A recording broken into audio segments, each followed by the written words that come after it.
Guys example number 34, आपने example number 32 देख रखा है, मैं दिखा देता हूँ, मैं यहीं कहीं होगा वो एग्जाम्पल नंबर 32। जिस तरह से एग्जाम्पल नंबर 32 है टू कॉपी एग्जाम्पल नंबर 34 वैसे ही है। तो इसमें आपने क्या किया था, इसमें आपने एक फॉर्मूला क्रिएट किया था, वो फॉर्मूला था ये। इस फॉर्मूले को जरा ध्यान से देखेंगे तो आपने ये देखो, हमसे पूछा था उसने ए और सी के बीच का एंगल, तो जिसके बीच का एंगल, हालांकि ए और सी दोनों अलग अलग थे, तो आप ए और सी को एक साथ लेकर आए थे, तो ए माइनस सी करके आपने ए और सी को एक साथ लेकर आए थे। जब आप एक साथ लेकर आए तो ए और सी के बीच का एंगल पूछा था, तो ए स्क्वायर प्लस सी स्क्वायर, और जो बी वाला था उसको माइनस कर दिया और नीचे 2ac कर दिया, ये कोस थीटा की वैल्यू थी। तो ये एक तरह का एज इट इज फॉर्मूला भी है, इसको एज इट इज आप फॉर्मूले की तरह इस्तेमाल कर सकते हैं, बहुत जगहों पर ये फॉर्मूले की तरह इस्तेमाल भी होता है। तो यहाँ ये क्वेश्चन दे रखा है बिल्कुल वैसे ही है जैसे कि आपको मैंने अभी दिखाया था एग्जाम्पल नंबर 32। तो यहाँ पर लिख देते हैं सॉल्यूशन। इस क्वेश्चन में आपसे कह रहा है if vector P Q R have magnitudes 5, 12 and 13। तो ठीक है, P की वैल्यू कितनी है 5, Q की वैल्यू कितनी है आपके पास 12 और R की वैल्यू कितनी है 13, 5, 12, 13 PQR। अब देखो इसमें भी वैसे ही है, इसमें P vector plus Q vector is equal to R vector के है।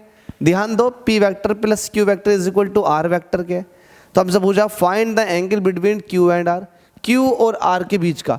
तो जिसके बीच का, अब देखो Q यहाँ है और R यहाँ है, तो इन दोनों को एक तरफ कर लो, एक तरफ कर लोगे तो Q और R एक तरफ पहुंच जाएंगे। तो इसका एक फॉर्मूला होता है सिंपल सा, आप लिखेंगे cos theta is equal to, अब देखो Q और R के बीच में पूछा तो Q square plus R square, जो बचा वो बचा P, तो माइनस P स्क्वायर, और नीचे हो जाएगा 2QR।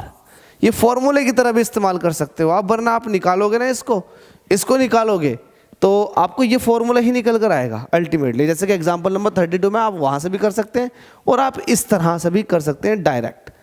तो आपको करना क्या है, ये फॉर्मूला इस्तेमाल करना। तो कोस थीटा यहाँ को रखो, Q की वैल्यू कितनी है 12, तो ये हो जाएगा 12 का स्क्वायर, प्लस R की वैल्यू कितनी है 13, तो ये हो जाएगा 13 का square, minus P square, P की वैल्यू कितनी है 5 का स्क्वायर, और नीचे कितना है 2, Q की वैल्यू कितनी है 12 और R की वैल्यू कितनी है 13। तो ये इस तरह से सॉल्व कर सकते हो आप, सॉल्व कर लो, वैल्यू कितनी आएगी। 12 का स्क्वायर होता है 144, 13 का होता है 169 और 5 का स्क्वायर होता है 25। नीचे कितना 12 की जरा मल्टीप्लाई करेंगे 2 से तो 24 हो जाएगा, 24 की 13 के साथ मल्टीप्लाई करो, 24 की 13 के साथ कितनी हो जाएगी 4 3 12 का 2 कैरी 1, 3 2 6 और 1 7, और ये हो जाएगा 24 ऐसे ही, 2 7 4 11 का कैरी 1, 312। तो नीचे आ चुका है 312, 12 दूनी 24, 24 की 13 के साथ करिए तो 312 नीचे आ चुका है।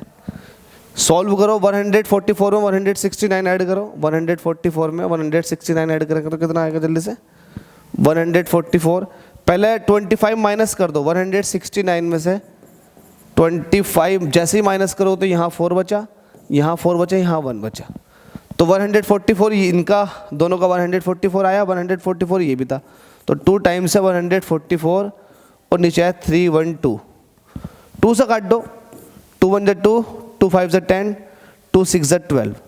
अब देखो 156 144, 2 से काटो, 2 7 72 आ जाएगा, 2 7 14 और 2 8 16 78, फिर 2 से काटो, 2 3 6, 2 6 12, फिर 2 से काटो, 2 3 6, 2 9 18, तो 36 अपॉन 39, 3 से काटो, 3 1 3, 3 2 6, 3 1 3, 3 3 9, तो 12 अपॉन 13।